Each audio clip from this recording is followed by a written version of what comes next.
The polar regions of Earth occupy a conceptual space in human understanding that has shifted dramatically across centuries, moving from zones of pure speculation and mythological projection to territories of intense scientific investigation and geopolitical competition. These areas, defined broadly as the regions surrounding the geographic poles and characterized by extreme cold, prolonged periods of darkness and light, and distinctive ecological and physical features, have presented humanity with persistent challenges of comprehension, access, and interpretation that continue to generate new knowledge and new questions even in an era of satellite observation and permanent research stations. The Arctic and Antarctic differ fundamentally in their basic physical configuration, a distinction that has shaped every aspect of their respective histories and their relationships with human societies. The Arctic is essentially an ocean surrounded by continents, while Antarctica is a continent surrounded by ocean. This seemingly simple geographical reversal produces cascading differences in climate patterns, ice behaviour, biological communities, and the possibilities for human presence. The Arctic Ocean, covered by sea ice that expands and contracts seasonally, sits at an average depth of approximately 138 metres, though the central basin reaches depths exceeding 4,000 metres. Antarctica, by contrast, holds an ice sheet averaging more than 2,100 metres in thickness, with some regions approaching 4,800 metres, representing approximately 26.5 million cubic kilometres of ice and containing roughly 70% of Earth's fresh water. These physical realities have determined that indigenous peoples have inhabited Arctic regions for thousands of years, while Antarctica remained entirely unknown to any human society until the 19th century, and has never supported permanent human habitation outside research contexts. Understanding the polar regions requires recognizing that what appears from afar as uniform whiteness contains tremendous internal variation. The Arctic encompasses multiple distinct environments, including the Arctic Ocean itself, the surrounding continental shelves, coastal zones, tundra landscapes, boreal forest margins, and mountain ranges. Greenland alone, the world's largest island, holds an ice sheet covering approximately 1.71 million square kilometres that represents a distinct subsystem within the broader Arctic. The Canadian Arctic archipelago comprises more than 36,000 islands, with a combined area exceeding 1.4 million square kilometres, each island presenting particular conditions of ice coverage, permafrost depth, and biological productivity. Similarly, Antarctica divides into distinct regions with different characteristics. East Antarctica, containing the larger portion of the ice sheet and the highest average elevation, differs substantially from West Antarctica, where the ice sheet rests on bedrock that lies largely below sea level, and where glacial dynamics present different patterns of stability and change. The Antarctic Peninsula, extending northward towards South America, experiences notably milder conditions than the continental interior, and has consequently been the focus of most human activity on the continent. The climate systems governing polar regions operate through mechanisms that connect these remote areas to global atmospheric and oceanic circulation in ways that influence weather patterns, heat distribution, and biological productivity across the planet. The fundamental driver of polar climate is the angle at which solar radiation strikes Earth's surface at high latitudes. Near the poles, sunlight arrives at such oblique angles that the same amount of solar energy spreads across a much larger surface area than at the equator, reducing heating intensity.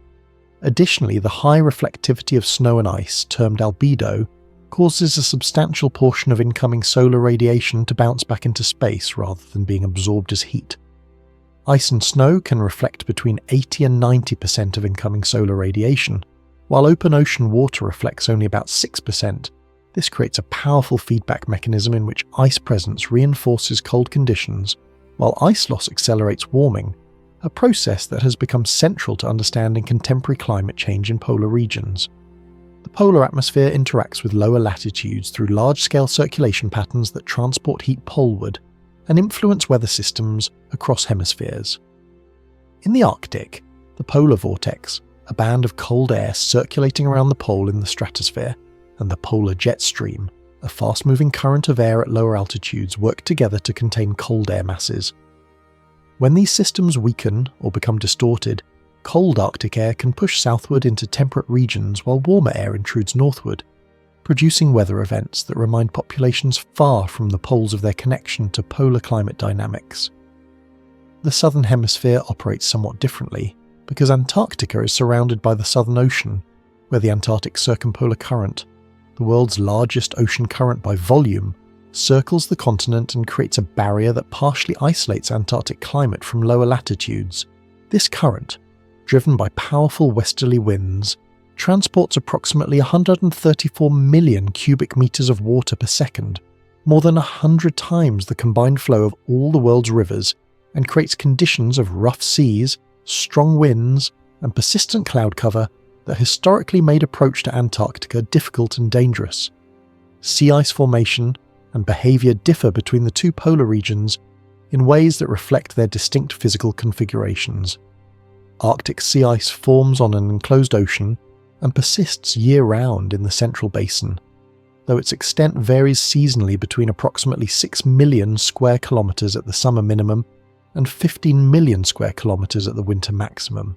This ice develops over multiple years, with older ice becoming thicker, more stable, and less saline as brine drains out over time. Multi-year ice, defined as ice that has survived at least one summer melt season, historically dominated the Arctic Ocean but has declined dramatically in recent decades, replaced increasingly by thinner first-year ice that is more vulnerable to melting. Antarctic sea ice, forming on an open ocean that surrounds the continent, experiences more extreme seasonal variation, expanding from approximately 3 million square kilometres in summer to 18 million square kilometres in winter. Unlike Arctic sea ice here, most Antarctic sea ice melts each summer, meaning that multi-year ice is far less common. The dynamics of Antarctic sea ice are further complicated by the interaction between sea ice and the massive ice shelves that extend from the continental ice sheet over the ocean, floating platforms that play crucial roles in controlling the flow of glacial ice from the interior. Ice shelves represent one of the distinctive features of Antarctic geography that lack any equivalent in the Arctic. These floating extensions of the continental ice sheet form where glacial ice flows off the land and across the ocean surface. The largest of these, the Ross Ice Shelf, covers approximately 487,000 square kilometres, an area roughly the size of Spain, with ice thickness ranging from 200 metres at its outer edge to more than 700 metres near where it meets the continental ice.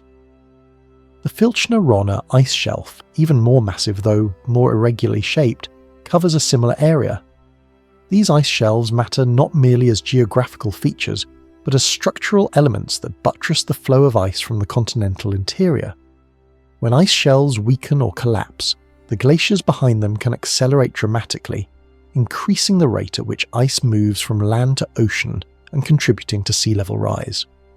The collapse of the Larsen B ice shelf on the Antarctic Peninsula in 2002, which saw 3,350 square kilometres of ice break apart over about 5 weeks, provided dramatic evidence of this process and led to observed acceleration of glaciers that had previously flowed into the shelf.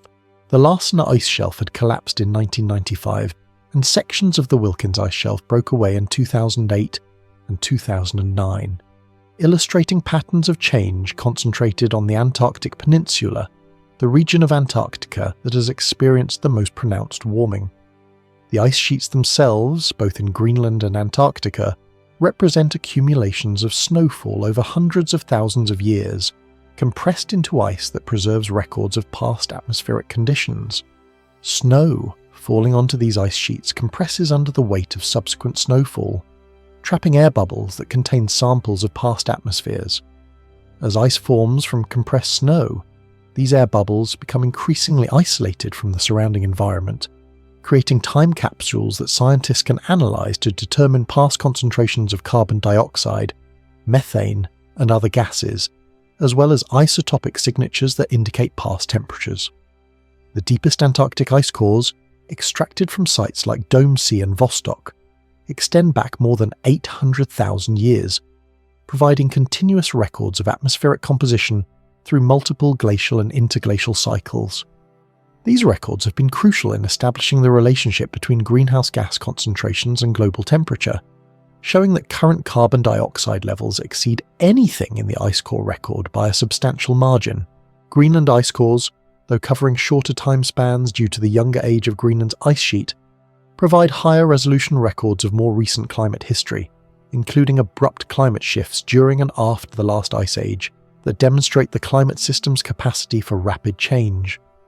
Permafrost, ground that remains frozen for at least 2 consecutive years, represents another distinctive feature of polar and subpolar regions, covering approximately 25% of the northern hemisphere's land surface and storing enormous quantities of organic carbon that accumulated over thousands of years. This frozen ground, which can extend to depths exceeding 1,500 meters in some regions of Siberia, has historically remained stable enough to support ecosystems, infrastructure, and human settlements. The active layer, the upper portion of ground that thaws each summer and refreezes in winter, allows vegetation to grow and biological processes to occur while deeper layers remain frozen. Permafrost stability depends on maintaining temperatures below freezing, and warming conditions threaten this stability in ways that have both local and global implications. Locally, permafrost thaw causes ground subsidence, structural damage to buildings and infrastructure, coastal erosion, and changes in hydrology as water flow patterns shift. More broadly, thawing permafrost releases stored carbon into the atmosphere, potentially as carbon dioxide if decomposition occurs under aerobic conditions, or as methane if decomposition occurs in waterlogged anaerobic environments.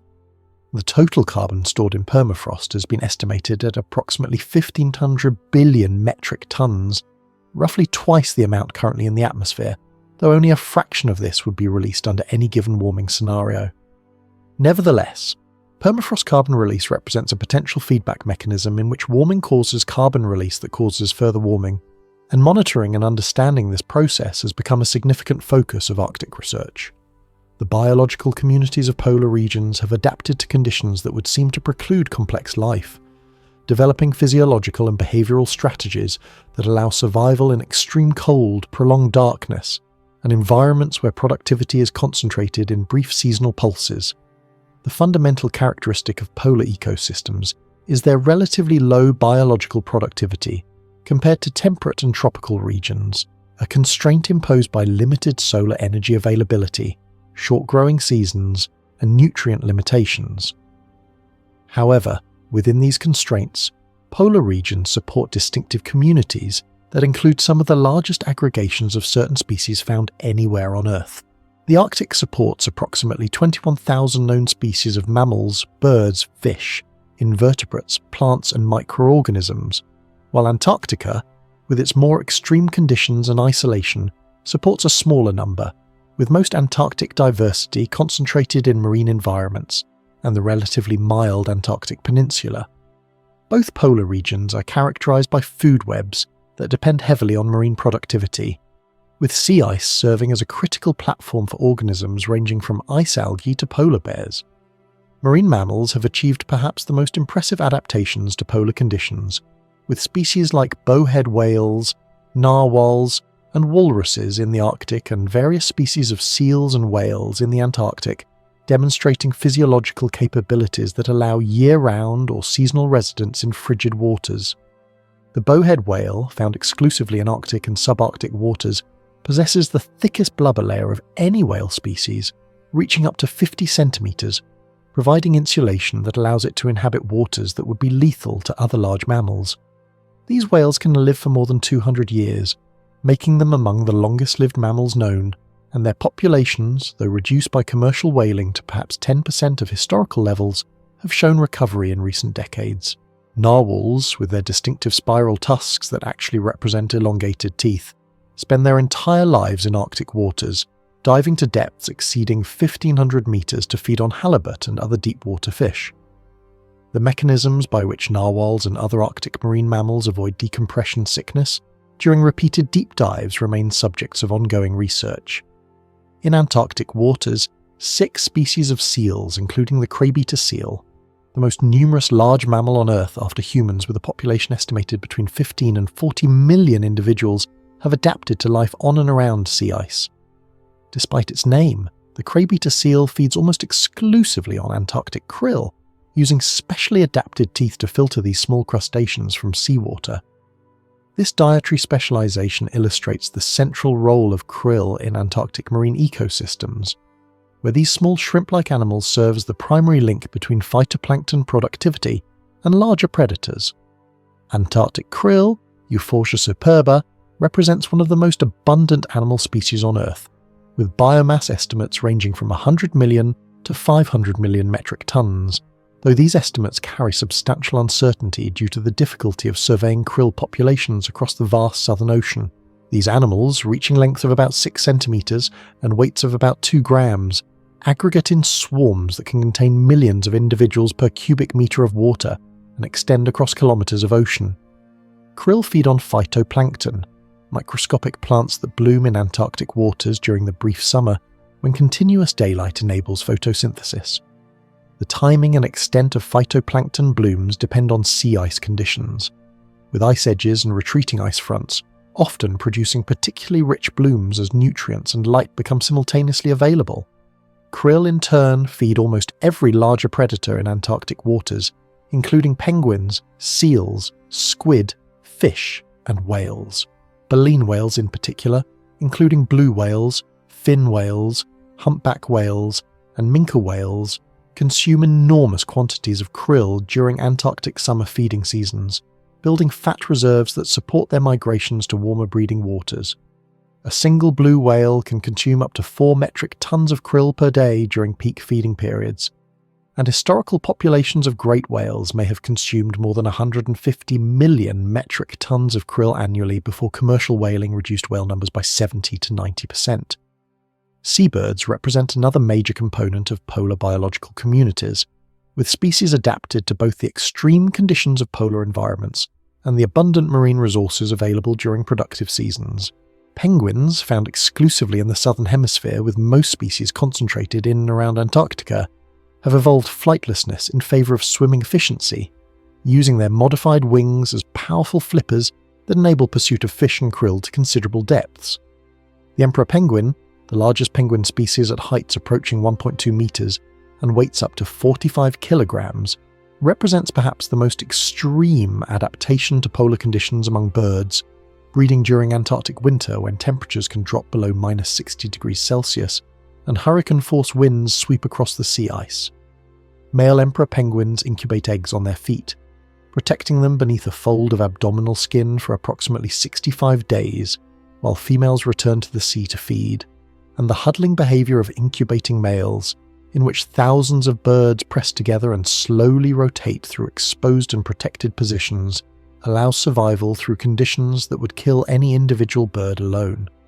Adelie penguins, smaller and more numerous, breed on ice-free ground during Antarctic summer and require sea ice for access to their krill prey, making their populations particularly sensitive to changes in sea ice extent and timing.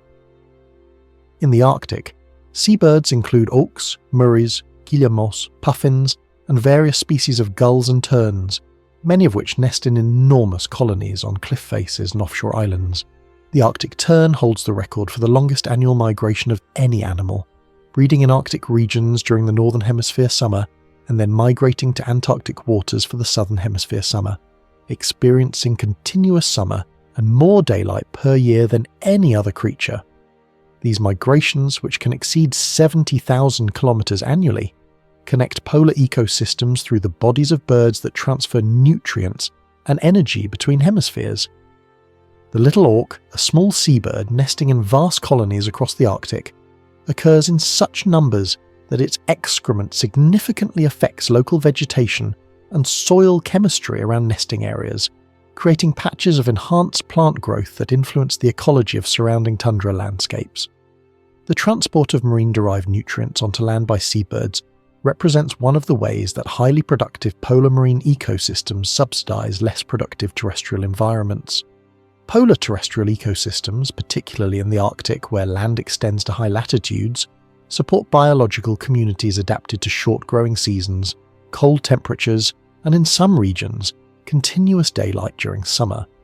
Tundra vegetation, characterized by the absence of trees and dominance of low-growing shrubs, grasses, sedges, mosses and lichens, covers approximately 8 million square kilometers across the Arctic, The boundary between tundra and the boreal forest to the south, termed the tree line, represents a critical ecological threshold determined by temperature, permafrost distribution, and growing season length.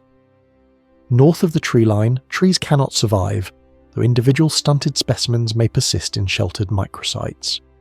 The tree line is not a sharp line, but rather a transition zone, sometimes called the forest-tundra ecotone, where forest gradually gives way to tundra over distances that can span hundreds of kilometres. Climate warming is causing this transition zone to shift northward and upward in elevation, with shrubs expanding into previously open tundra and trees establishing in areas previously occupied by shrub tundra. This vegetation shift, documented through repeat photography, satellite observation, and plot-based studies, affects carbon cycling, wildlife habitat, and local climate through changes in albedo and evapotranspiration. Large herbivores have adapted to Arctic terrestrial environments through strategies that include seasonal migration, behavioural thermoregulation, and physiological adaptations for processing low-quality forage. Caribou, known as reindeer in Eurasia, represent the most widespread large herbivore of the Arctic, with populations that undertake annual migrations between summer calving grounds on the tundra and winter ranges in the boreal forest or in areas of windswept tundra, where snow depth allows access to forage. These migrations, which can cover distances exceeding 5,000 kilometres annually for some populations, represent one of the largest mammalian migrations remaining on Earth. Caribou populations have fluctuated dramatically over time, with cycling that appears related to forage conditions, predation pressure, and disease outbreaks, though the mechanisms driving these cycles remain incompletely understood. Many Arctic caribou populations declined substantially during the early 21st century, raising concerns about the combined effects of climate change, habitat disturbance, and increased predation.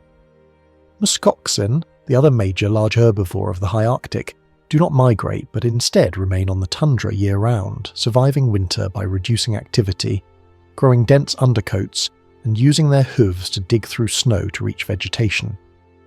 Muskoxen were hunted to extinction across much of their former range by the early 20th century, but have since been reintroduced to areas including Alaska, Norway and Russia, with mixed success.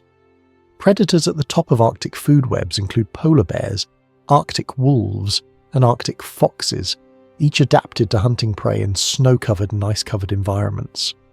Polar bears, the largest land carnivores on Earth with adult males weighing up to 700 kilograms, depend primarily on sea ice as a platform for hunting seals, their main prey. Polar bears hunt seals primarily at breathing holes, where seals must surface to breathe through the ice, or at the edges of ice floes, where seals haul out to rest. This hunting strategy requires the presence of sea ice, and polar bears in regions with declining sea ice have faced increasing challenges in finding food, resulting in declining body condition, reduced reproductive success, and, in some populations, declining numbers. The relationship between polar bears and sea ice illustrates a broader pattern in which species adapted to exploit the distinctive features of polar environments may face difficulties as those features change. Arctic foxes, smaller and less specialised than polar bears, hunt lemmings and other small mammals, scavenge from polar bear kills, and in some areas follow polar bears to feed on scraps. The relationship between Arctic fox population dynamics and lemming population cycles, which in some regions show regular 3 to 4 year fluctuations of dramatic amplitude, provides one of the most studied examples of predator-prey dynamics in any ecosystem.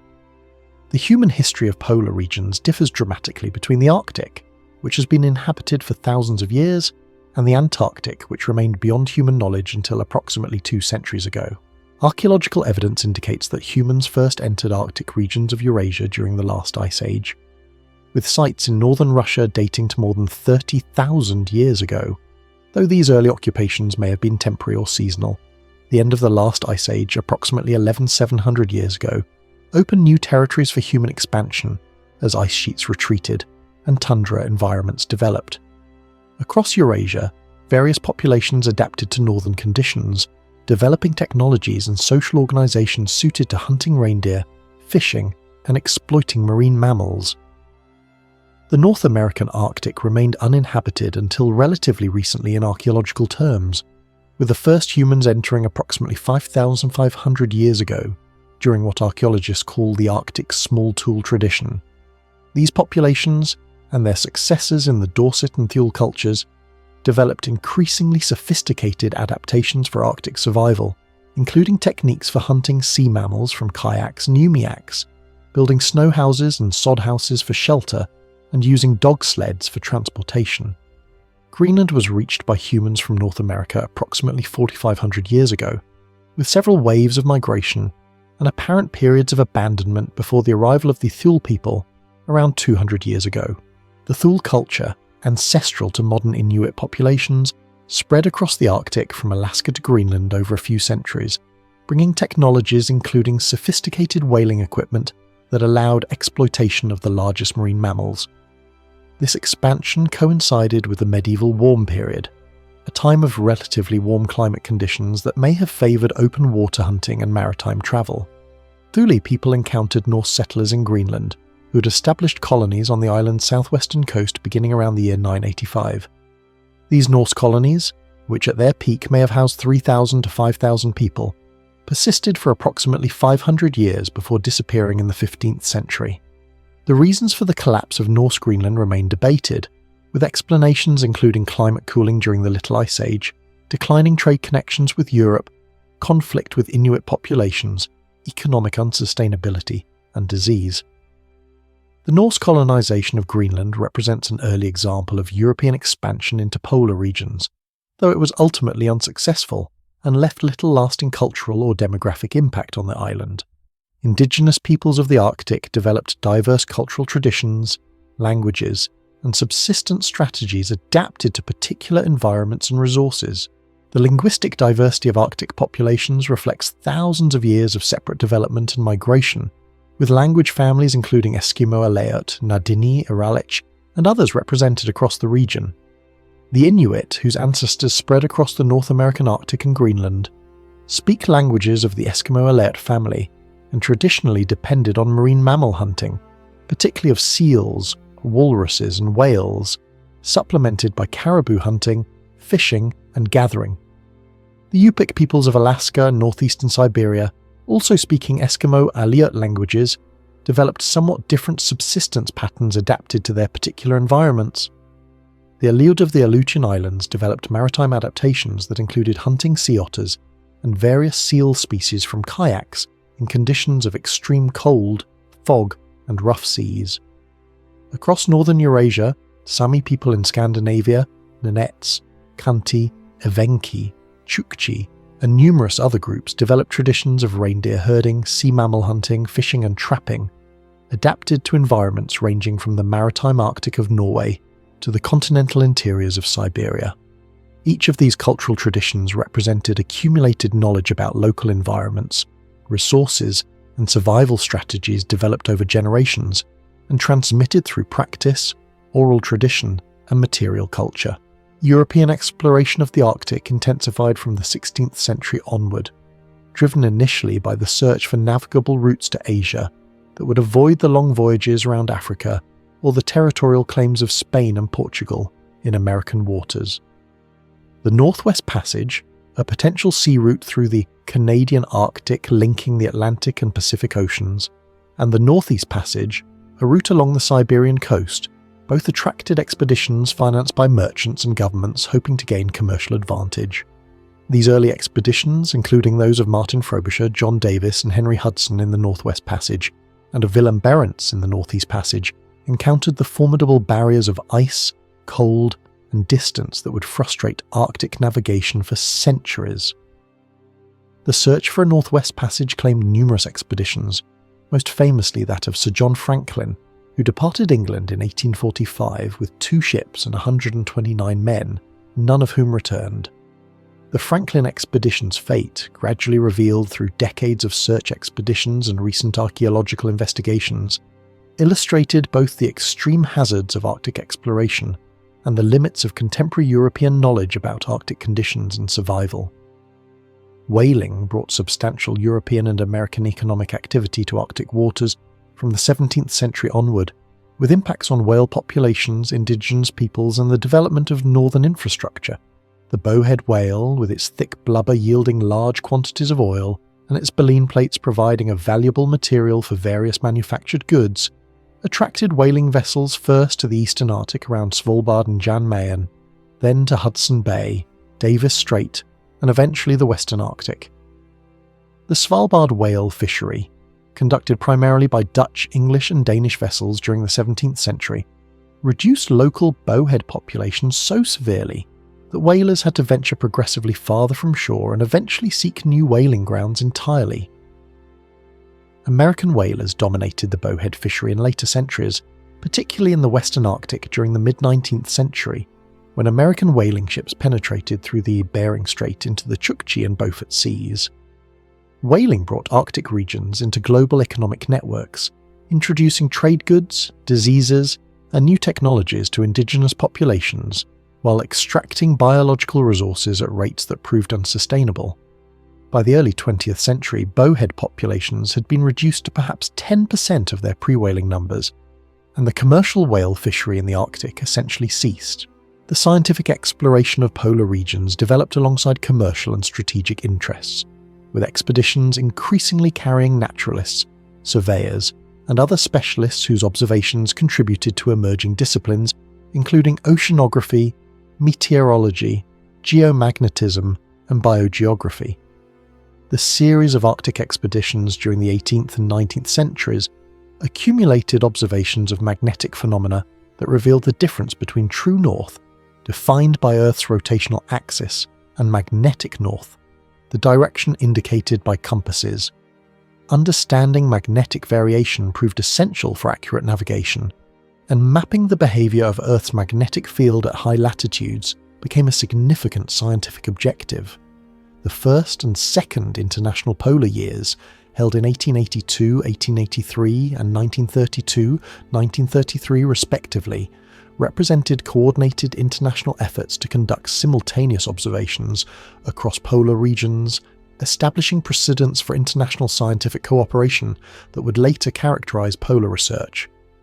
These early international polar years focused primarily on meteorology and geomagnetism, but laid groundwork for broader research programs. The exploration of Antarctica began much later than that of the Arctic, with the continent remaining unseen by human eyes until 1820 and largely unexplored until the early 20th century. Ancient Greek philosophers had theorized the existence of a southern continent, which they called Terra Australis, as a counterbalance to northern lands. But centuries of exploration failed to confirm this speculation. James Cook's voyages in the 1770s crossed the Antarctic Circle and circumnavigated the continent without sighting land, leading Cook to conclude that any southern landmass must be remote, frigid, and commercially valueless. The first confirmed sighting of the Antarctic continent remains disputed, with Russian, British, and American expeditions all making claims for discoveries in 1820. Russian naval officer Fabian von Bellingshausen, commanding an expedition of 2 ships, sighted what was probably the Antarctic ice shelf on January 27, 1820, while British naval officer Edward Bransfield sighted the Antarctic Peninsula on January 30th, and American sealer Nathaniel Palmer saw the peninsula on November 17th of the same year. These sightings attracted commercial interest from sealing vessels, which quickly exploited Antarctic fur seal populations with devastating effectiveness, reducing some colonies by more than 90% within decades. The period between 1895 and 1922, often called the heroic age of Antarctic exploration, saw numerous expeditions aimed at geographical discovery, scientific investigation, and nationalist prestige. The expeditions of this era, including those led by Robert Falcon Scott, Ernest Shackleton, Roald Amundsen, Douglas Mawson, and others, achieved significant exploratory and scientific goals while suffering casualties and hardships that captured public attention. Amundsen's attainment of the South Pole on December 14, 1911, followed by Scott's arrival on January 17, 1912, and the subsequent death of Scott and his 4 companions during their return journey, became defining narratives of polar exploration.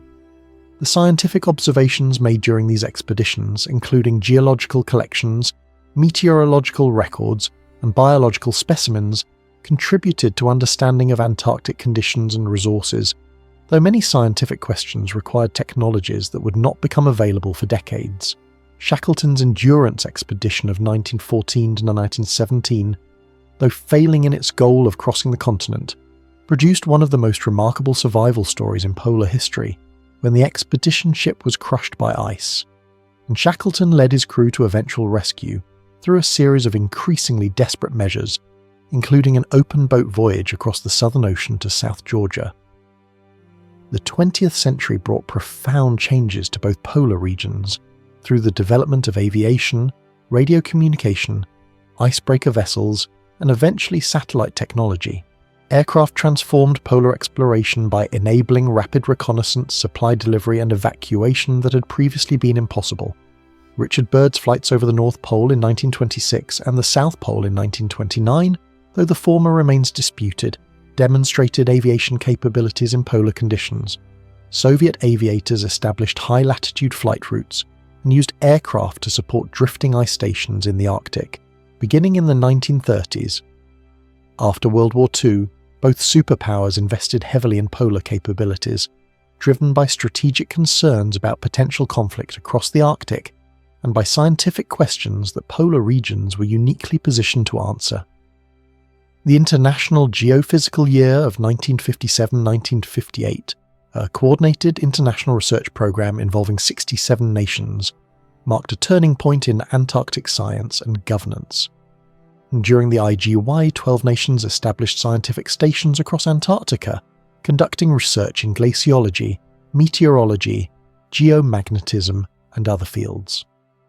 The success of international cooperation during the IGY created momentum for the Antarctic Treaty, signed in 1959 and entering into force in 1961, which established Antarctica as a zone of peace and science, suspended territorial claims, prohibited military activity and nuclear testing, and guaranteed freedom of scientific research.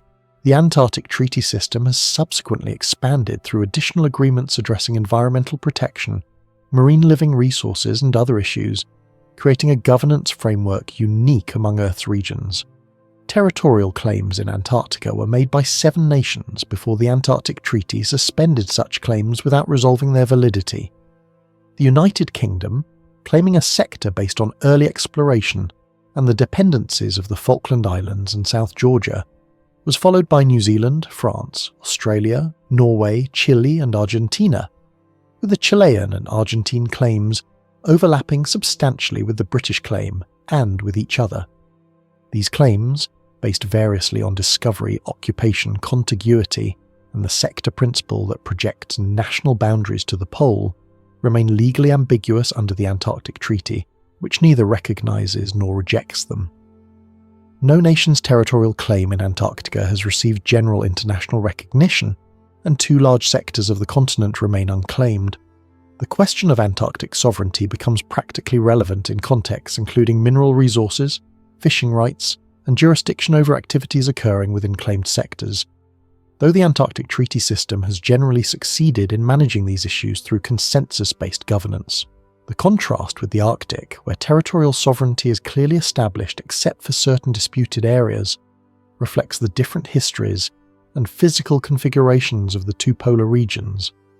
The Arctic, unlike Antarctica, falls under the sovereignty of 8 nations whose territories extend into the region: Canada, Denmark through Greenland, Finland, Iceland, Norway, Russia, Sweden, and the United States through Alaska.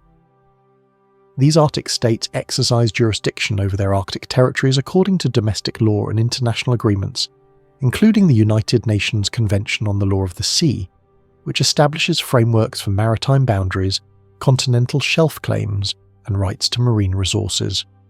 The Arctic Ocean's central basin, beyond the exclusive economic zones of surrounding states, remains international waters subject to the freedom of navigation and other high seas provisions. However, several Arctic states have made or are preparing claims to extended continental shelves under UNCLOS provisions that allow states to claim seabed rights beyond their exclusive economic zones if they can demonstrate that the continental margin extends to such distances. Russia's claim to the Lomonosov Ridge, a submarine mountain range extending from Siberia toward Canada and Greenland, represents perhaps the most significant of these extended continental shelf claims, involving seabed areas that may contain substantial hydrocarbon resources. Indigenous peoples of the Arctic have achieved varying degrees of political recognition and self-governance within the different national jurisdictions that encompass Arctic territories. The establishment of Nunavut as a Canadian territory in 1999, with a population approximately 85% Inuit, and with territorial powers including control over education, healthcare and land use, represented one of the most significant achievements of Indigenous self-determination in the Arctic. Greenland's achievement of home rule within the Danish realm in 1979 expanded to self-government in 2009 with Greenlandic control over police courts and certain natural resources provides another model of Indigenous political authority, though Greenland's relationship with Denmark remains a subject of ongoing negotiation and the island has not achieved full independence. In Alaska, the Alaska Native Claims Settlement Act of 1971 established a different model based on native corporations rather than territorial self-governance, with implications for land ownership, resource development, and political representation that continue to be debated. Across northern Russia, indigenous peoples including the Nenets, Khanty, Evenki, and others possess varying legal protections but generally less political autonomy than their counterparts in North America and Scandinavia. The Arctic Council, established in 1996 as an intergovernmental forum for Arctic cooperation, includes 6 indigenous peoples organizations as permanent participants with consultation rights, providing a mechanism for indigenous voices in circumpolar governance even across national boundaries. Resource extraction has shaped the modern history of polar regions and continues to drive both economic development and environmental concern. The Arctic contains substantial reserves of oil, natural gas and various minerals, much of it located in regions that were historically inaccessible or uneconomical to develop.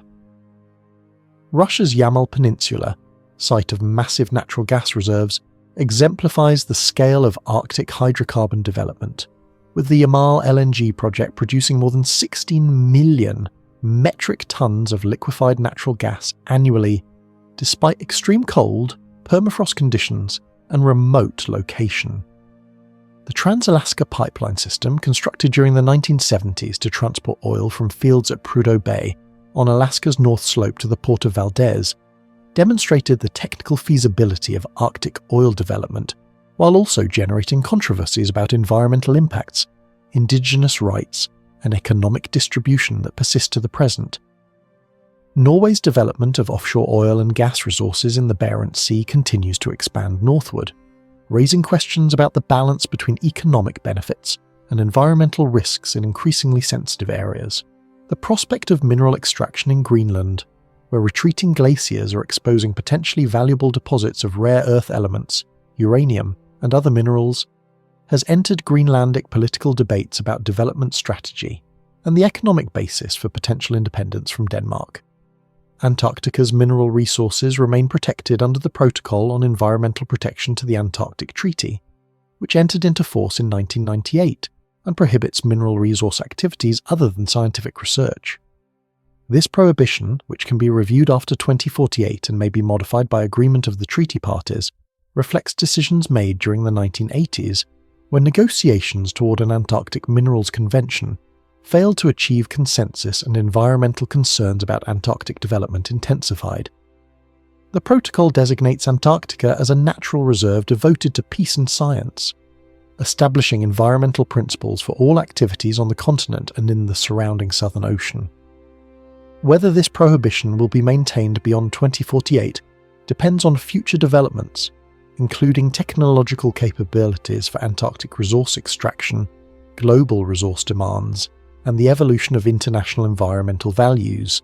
The contrast between the Antarctic minerals prohibition and ongoing Arctic resource development illustrates different governance approaches that reflect different histories, physical conditions, and patterns of territorial sovereignty.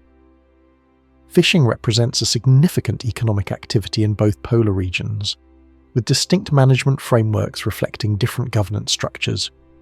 The Southern Ocean, surrounding Antarctica, supports some of the world's most productive marine ecosystems, and exploitation of these resources has generated both commercial value and conservation concerns. The Convention on the Conservation of Antarctic Marine Living Resources, entering into force in 1982, established a management framework for Southern Ocean fisheries based on ecosystem principles that consider the needs of dependent and related species rather than focusing solely on target species populations. The CCAMLR framework, though not always successful in preventing overfishing, represents an innovative approach to fisheries management that has influenced practice elsewhere. The toothfish fisheries, targeting Patagonian toothfish and Antarctic toothfish, which are marketed as Chilean sea bass, became particularly valuable during the 1990s and early 2000s, attracting both legal fishing under CCAMLR management and substantial illegal, unreported and unregulated fishing that depleted stocks in some areas. Antarctic krill fishing, which produces products for aquaculture feed, nutritional supplements and other uses, has expanded in recent decades, raising questions about the sustainability of harvesting from the base of the Antarctic food web. The designation of marine protected areas in the Southern Ocean, including the Ross Sea Region Marine Protected Area established in 2016, represents an approach to precautionary conservation that has required difficult negotiations among CCAMLR parties with different priorities and interests.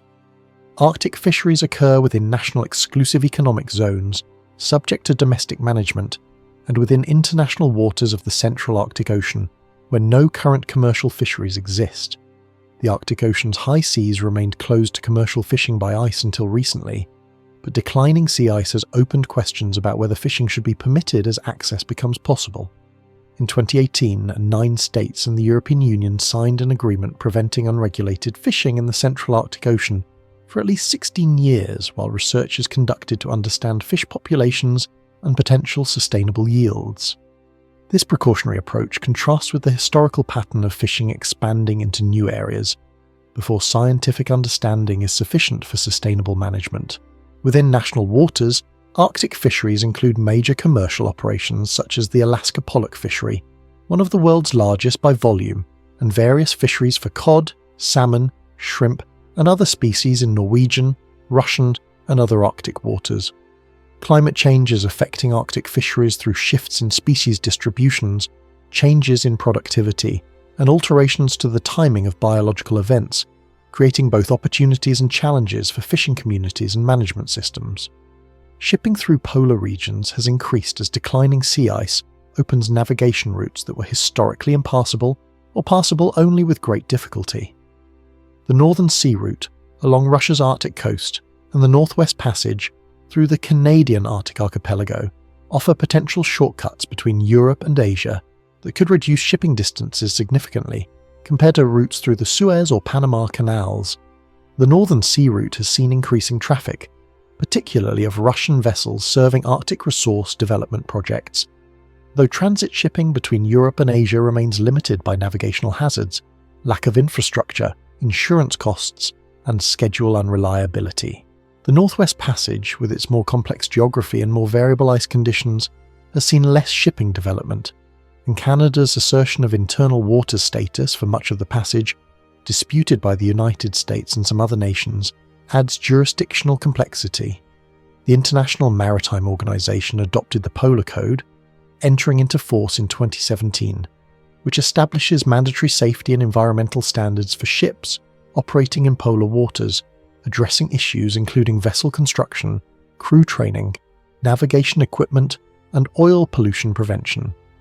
These regulations represent an attempt to prepare for increased polar shipping while minimizing risks to vessel safety and environmental quality. Tourism to polar regions has grown substantially since the 1960s, creating economic opportunities while raising concerns about environmental impacts and visitor safety. Antarctic tourism, beginning with small expedition cruises in the 1960s, grew to approximately 74,000 visitors during the 2019-2020 season, before the COVID-19 pandemic interrupted travel. Most Antarctic tourists visit the Antarctic Peninsula region, which offers relatively accessible wildlife viewing, scenic landscapes, and historical sites associated with early exploration. The International Association of Antarctica Tour Operators, an industry self-regulatory body, has worked with Antarctic treaty parties to develop guidelines limiting visitor numbers at landing sites, requiring trained guides and minimising environmental disturbance. However, questions remain about the cumulative impacts of tourism, the adequacy of self-regulation, and the risks of incidents in a remote region where search and rescue capabilities are limited. Arctic tourism similarly ranges from expedition cruises to Svalbard, Greenland, and the Canadian Arctic to adventure travel including skiing, climbing, and wildlife viewing. The cruise ship Crystal Serenity's transit of the Northwest Passage in 2016, carrying more than 1,000 passengers through waters where rescue would be extremely difficult in case of emergency, illustrated both the appeal of polar tourism and the challenges of managing risks in remote and hazardous environments. Climate change has emerged as the dominant environmental issue affecting polar regions, with observed changes in temperature, ice extent, permafrost stability, and biological communities exceeding changes in most other regions. The Arctic has warmed at approximately 2 to 3 times the global average rate since the mid-20th century, a phenomenon termed Arctic amplification that results from feedback mechanisms including ice albedo feedback, changes in atmospheric circulation, and local heat transport. Arctic sea ice extent at the September minimum, the annual low point, has declined by approximately 13% per decade since satellite observations began in 1979, and the minimum extent reached in September 2012 represented a reduction of more than 50% compared to the 1979 to 2000 average. Multi-year ice, which was once the dominant ice type in the central Arctic, has declined even more dramatically, replaced by thinner first-year ice that is more vulnerable to summer melting. Projections suggest that the Arctic Ocean may experience ice-free summers, defined as less than 1 million square kilometres of ice remaining, within the coming decades, though the timing remains uncertain and depends on future greenhouse gas emissions. Greenland's ice sheet has been losing mass at accelerating rates, contributing to sea level rise through both surface melting and ice discharge via glacial flow. Mass loss from the Greenland ice sheet, measured through satellite gravity measurements, laser altimetry and other techniques, has increased from approximately 34 billion metric tons per year during the 1990s to more than 200 billion metric tons per year during the 2010s. If the entire Greenland ice sheet were to melt, which would require centuries to millennia even under severe warming, sea level would rise by approximately 7.4 meters. However, even partial melting and accelerated ice discharge could contribute substantially to sea level rise over coming decades and centuries.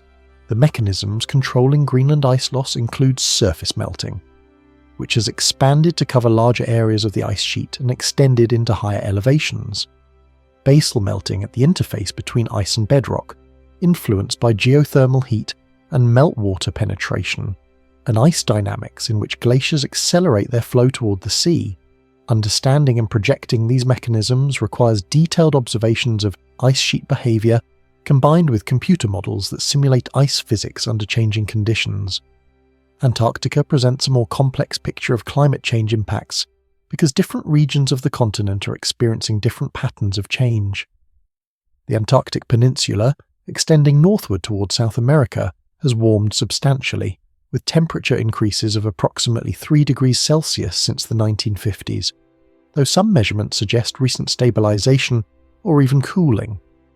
This warming has driven ice shelf collapses, glacier acceleration, and biological changes including shifts in penguin populations, with ice-dependent Adelie penguins declining while open water-adapted Gentoo penguins expand their range southward. West Antarctica, where much of the ice sheet rests on bedrock below sea level, shows concerning signs of instability that could lead to accelerated ice loss. The Thwaites and Pine Island glaciers, which together drain a substantial portion of the West Antarctic ice sheet, have been accelerating and thinning in ways that suggest unstable retreat may be underway. Marine ice sheet instability, a theoretical mechanism in which ocean warming at the grounding line where ice meets bedrock triggers self-reinforcing retreat, could produce rapid ice loss from vulnerable sectors of the West Antarctic ice sheet. East Antarctica, containing the larger and more stable portion of the Antarctic ice sheet, has shown more variable behaviour, with some regions gaining mass through increased snowfall while other regions show mass loss.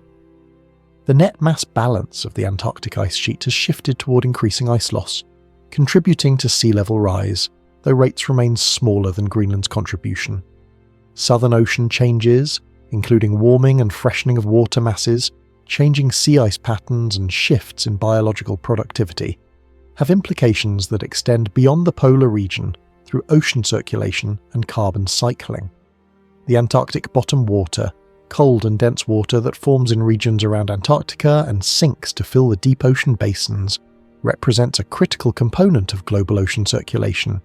Changes in the rate and properties of Antarctic bottom water formation could affect ocean circulation, heat distribution, and the ocean's capacity to absorb carbon dioxide. Southern ocean ecosystems, dependent on the timing and extent of sea ice for many species' life cycles, face disruptions whose consequences are difficult to predict. Krill populations may be affected by changes in sea ice that serves as habitat for larval krill during winter, and any decline in krill would cascade through food webs that depend on this foundation species. However, ecosystem responses to environmental change involve complex interactions among species, and predictions remain uncertain.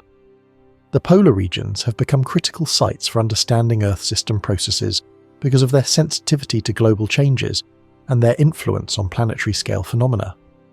The concept of polar amplification, in which high latitudes experience proportionally greater temperature changes than lower latitudes, makes polar regions particularly valuable for detecting climate trends that may emerge from natural variability earlier than they would elsewhere.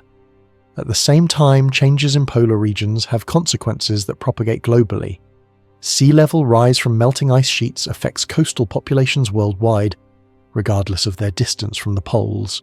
Changes in polar ice cover alter the reflectivity of Earth's surface, affecting the planet's energy balance. Permafrost carbon release could amplify warming in ways that affect climate everywhere. The polar regions thus serve both as indicators of global change and as active participants in Earth system dynamics. Scientific research in polar regions has required development of specialized infrastructure, technologies, and institutional arrangements that have evolved considerably since early exploratory expeditions. Modern polar research stations, such as Amundsen Scott South Pole Station, McMurdo Station, and various national stations across Antarctica, and the numerous research facilities in the Arctic, provide platforms for long-term observation and experimental research that would be impossible from expedition ships or temporary camps. These stations require substantial logistical support, including fuel, food, equipment, and personnel transport, creating supply chains that connect polar research to global manufacturing, energy, and transportation systems. Icebreakers, aircraft, and specialized vehicles enable access to regions that remain challenging despite technological advances. Remote sensing from satellites provides observations of polar ice extent, ice sheet elevation, sea surface temperature, and other variables at scales and frequencies that ground-based observations cannot match, though satellite measurements typically require calibration and validation through field observations. International cooperation in polar science is developed through formal treaties, scientific organizations, and informal networks that facilitate data sharing, coordinated observations, and joint research projects. The Scientific Committee on Antarctic Research, established in 1958, coordinates Antarctic research across national programs and disciplines, while the International Arctic Science Committee, founded in 1990, performs similar functions for Arctic research. The International Polar Year 2007-2008, the third in the series following those of 1882-1883 and 1932-1933, mobilized thousands of scientists from more than 60 countries for coordinated research addressing questions from sea ice dynamics to polar social systems. These collaborative frameworks reflect recognition that polar processes operate at scales that exceed any single nation's capacity to observe and understand independently. The knowledge generated through polar research has implications that extend far beyond the regions themselves. Ice cores from Greenland and Antarctica provide records of past climate that inform understanding of climate sensitivity and variability on timescales from decades to hundreds of thousands of years. Studies of polar ecosystems reveal principles of adaptation, community dynamics, and biogeochemical cycling that apply in other contexts. Observations of changes in polar ice, permafrost, and ecosystems provide early warning of global environmental trends and constraints on projections of future change. Polar research thus contributes to scientific knowledge that informs decisions about energy, environment, and development far from the poles. The future of polar regions depends on the trajectory of global climate change and on decisions about human activities in these regions. Under scenarios of continued high greenhouse gas emissions, Arctic summer sea ice could disappear. Greenland and Antarctic ice sheets could contribute meters to sea level rise over coming centuries. Permafrost carbon release could accelerate warming, and ecosystems could experience transformations beyond what has been observed to date. Under scenarios of aggressive emission reductions, some of these changes might be avoided or minimized, though certain changes already underway may prove irreversible on human timescales. The Arctic's transformation from an ice-covered region to a more accessible ocean affects indigenous peoples, wildlife, economic activities, and strategic calculations in ways that are only beginning to unfold. Antarctica's future under the Antarctic Treaty System depends on continued international cooperation and commitment to scientific and environmental values that could be challenged by resource pressures or geopolitical competition.